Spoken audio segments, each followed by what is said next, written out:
Hello students. Today we are going to learn more about matter. In the chapter, Is Matter Around Us Pure? We have already learned that matter is anything which has mass and occupies space. Also, we have learned that matter is found in three states, which are solids, liquids, and gases. Now, solid, liquids and gases can exist as pure substances and impure substances. Pure substances are the material which contains only one kind of atoms or molecules. Pure substances are again of two types: elements or compounds. Pure substances which are made up of only one kind of atoms are known as elements. They cannot be split up into two or more simpler substances by any of the usual chemical methods. For example, iron, gold, silver, carbon, oxygen, nitrogen, sodium, etc. Elements are further grouped into three categories, which are metals, non-metals, and metalloids. Let us have a look at the properties of metals. Metals are lustrous, that means they shine. They conduct heat and electricity. All metals are malleable and ductile. Malleable means something that can be made into sheets by hammering, and ductile metals are those which can be made into wires. All metals are sonorous. Sonorous means that they make sound when hit. All metals are hard except for sodium and potassium. All metals are solids at room temperature, except mercury, which is a liquid. Examples of metals are iron, copper, sodium, gold, silver, mercury, etc. Let us have a look at the properties of non-metals. Non-metals are dull in appearance. Non-metals are poor conductors of heat and electricity, except diamond, which is a good conductor of heat, and graphite, which is a good conductor of electricity. Non-metals are neither malleable nor ductile. Non-metals are generally soft, except for diamond, which is the hardest natural substance known. Non-metals can be solids, liquids, or gases at room temperature. Examples of non-metals are carbon, oxygen, sulfur, nitrogen, oxygen, hydrogen, etc. Let's talk about metalloids. The elements that have properties intermediate or in between those of metals and non-metals are called metalloids. Examples of metalloids are boron, silicon, germanium, etc. Second type of pure substances are compounds. Compounds can be defined as a form of matter formed by combining two or more elements in a definite ratio by mass. Compounds can be decomposed into its constituent elements by suitable chemical methods. Examples of compounds are water, H2O, and nitrogen dioxide, NO2. Impure substances or the mixtures are those materials which contains two or more different kinds of atoms or molecules, which do not react chemically but are physically mixed together in any proportion.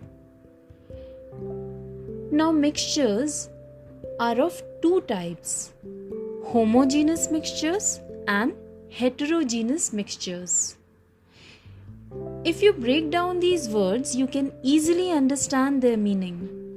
The Greek word homo means same and genos means type or kind.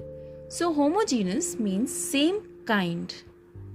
The word heterogeneous can be broken into hetero meaning different and genos means type or kind. Heterogeneous means different kind.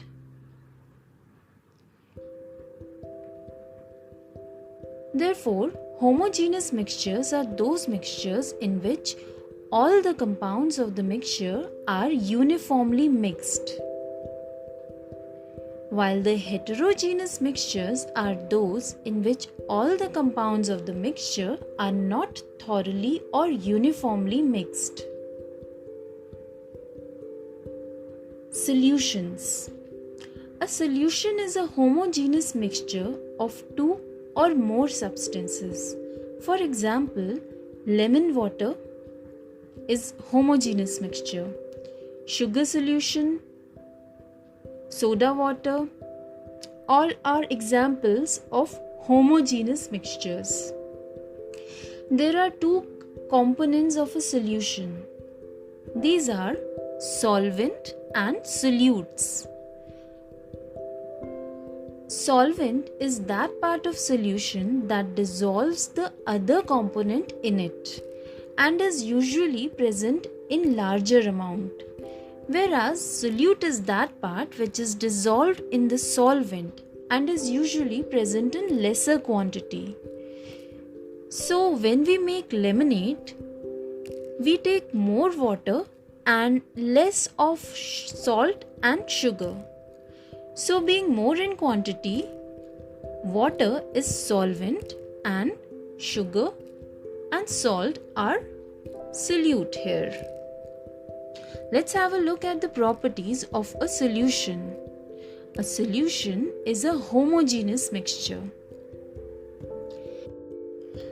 We cannot see the particles of a solution through naked eye as they are as small as 1 nanometer in diameter. The path of light is not visible through the solution. The particles of a solution do not scatter light through them as they are extremely small. We cannot separate the particles of a solution by methods like filtration. Types of solution. There are various types of solution. Solid in a liquid solution like sugar solution and salt solution. Liquids in a liquid solution like lemon water, vinegar which is acetic acid in water. Solid in a solid solution also called alloys. An alloy can be defined as a combination of metals or metals combined with one or more other elements. For example, brass is formed by mixing copper and zinc. Gas in a gas solution, for example, air. Gas in a liquid solution, for example, soda water. Maximum amount of the solute which can be dissolved in 100 grams of a solvent at a particular temperature is known as its solubility in that particular solvent. Solubility depends upon various factors. Temperature. Solubility of solids in liquids increases with increase in temperature, whereas the solubility of gases in liquids decreases on increasing the temperature. Second factor on which solubility depends is pressure. Solubility of gases in liquids increases on increasing the pressure, whereas the solubility of solids in liquids remains unaffected by the change in pressure. In a solution, proportion of the solute and solvent vary. Depending upon the amount of solute present in a solution, it can be called as dilute, concentrated, or a saturated solution. Dilute and concentrated solutions have different concentration of solutes in them.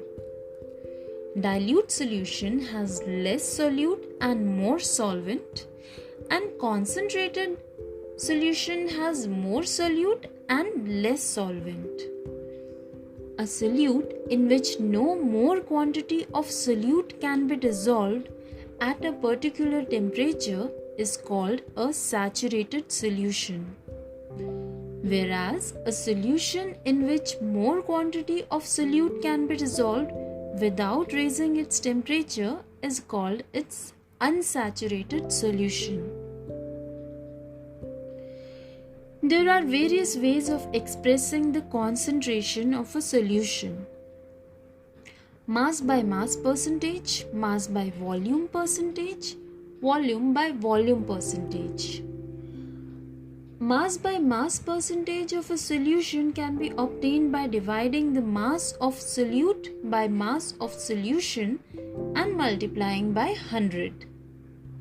Mass by volume percentage of a solution can be calculated by dividing mass of the solute by volume of solution multiplying it by 100.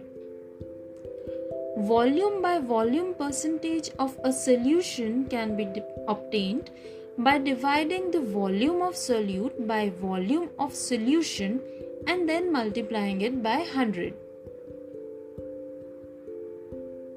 Depending upon the behavior of solute and solvent with each other in a solution, there are various types of solutions. A stable solution is a solution in which particles do not settle down if we leave the solution undisturbed for some time. This is because the particles of a stable solution are homogeneously spread. A suspension is formed when two or more substances are mixed in a non-uniform manner. Heterogeneous mixtures are suspensions. The solute does not mix with the solvent and can be viewed through the naked eyes. Let us have a look at the properties of suspension. A suspension is a heterogeneous mixture. We can see the particles of suspension through naked eyes. We can see the path of light through the particles of a suspension. The particles of a suspension tend to settle down when left undisturbed. Then they can be separated using filtration. A colloidal solution or a colloid is a uniform solution of two or more substances.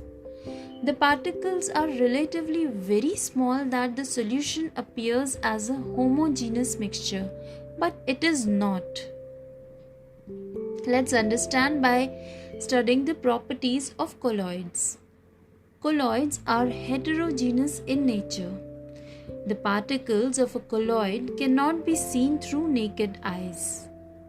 The particles scatter a beam of light passed through a colloid and produce a Tyndall effect. Now, what is Tyndall effect? When a beam of light is passed through a colloid, the particles of the colloid scatter the beam of light and we can see the path of light in the solution. For example, when a ray of light enters a dark room, it is scattered by the dust particles present in the air and we can see the path of light clearly. This is Tyndall effect. Colloids are stable in nature. The particles of colloids do not settle down if left uninterrupted. We cannot separate the particles of a colloid through filtration. We use a method called centrifugation to separate the particles of a colloid. Let us see how we can separate the components of a mixture. We can separate the components of a mixture into its constituents by means of physical methods like filtration, hand-picking, sieving. There are several other techniques that can be used to separate the components of a mixture. These include evaporation, centrifugation, sublimation, chromatography, and distillation. Evaporation is used for separating a mixture of non-volatile and a volatile substance. For example, separating colored components from the ink, separating salt from water, and separating sugar from water. In this method, we mix some ink into water and heat it. After some time, the water will evaporate, leaving behind the colored substance or the ink. Centrifugation. It is used for separating dense particles from the lighter particles. For separating milk from cream, milk is put in a centrifuging machine or a milk churner, and the cream thus separates from the milk. Centrifugation is also used for separating butter from milk. Separation by using a separating funnel. It is used to separate two immiscible liquids. The immiscible liquids are allowed to settle in the funnel. They soon form separate layers due to varying densities. The first liquid is allowed to flow out of the funnel, and as soon as it is completely poured out, the stopcock is closed, thereby separating the two liquids from each other. This can be used for separating oil from water. Sublimation is another separating technique. Sublimation is used to separate the sublimable component from the non-sublimable component. If you recall, sublimation is the process of conversion of a solid substance into gas directly without converting into liquid. In the method of sublimation, the mixture is heated in an inverted funnel so that the sublimable component sublimes in the air and settles over the walls of the funnel, and the non-sublimable component, on the other hand, is left behind. Sublimable substances like ammonium chloride, camphor, naphthalene can be separated from salt using this method. Another method is chromatography. Chromatography is used to separate solutes that can dissolve in the same solvent. In the method of chromatography, we take a filter paper or a blotting paper and place a drop of ink at the rear end. We dip the end in water.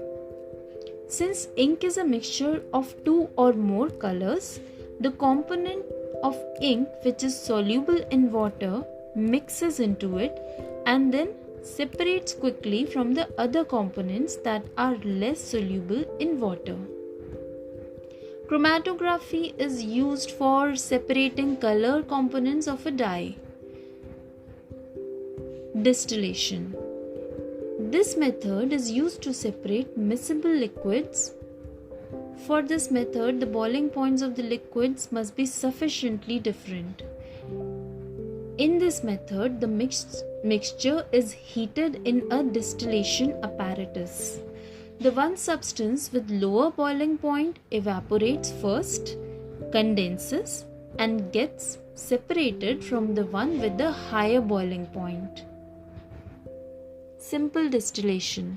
When the miscible liquids have a satisfactory difference in their boiling points, simple distillation is used. Fractional distillation. This process can be used for separating different gases from air.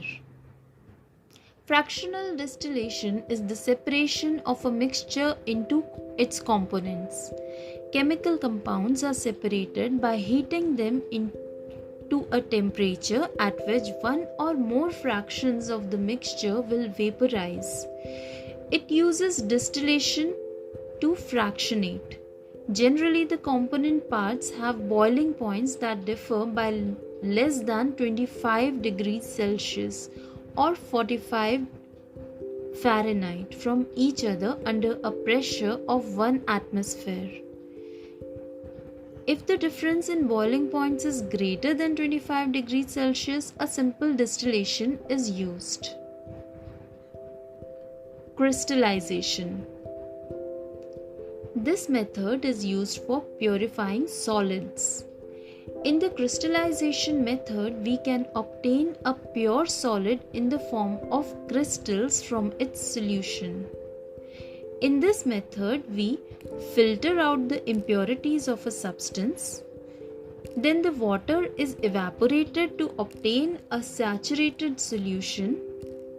Then we cover the solution with filter paper and leave it as it is. After some time, the crystals of pure solid are formed.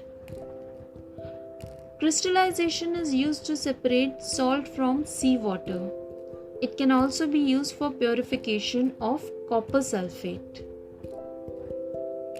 Do you think evaporation is a better separating method than crystallization? The answer is no. Simple evaporation is not better than crystallization because some solid substances decompose because of excess heat. For example, sugar gets charred on extra heating. If after filtration some impurities remain in the solution, they can contaminate the solid and therefore we would not obtain a pure substance. Properties of a substance such as rigidity, color, fluidity, boiling point, melting point, density, and hardness, which we can observe, are called physical properties. When physical properties of a substance change, it is known as a physical change. When we convert a substance from one state to another, such as a solid into a liquid or vice versa, it is also a physical change, as only the physical nature of this substance changes without affecting its chemical nature. Change of ice into water is a physical change. The chemical properties of water remains the same. The chemical nature of a substance is known as its chemical properties, such as its odor or its chemical composition. When the chemical properties or chemical composition of a substance gets altered, it is called a chemical change or chemical reaction. For example, burning of paper.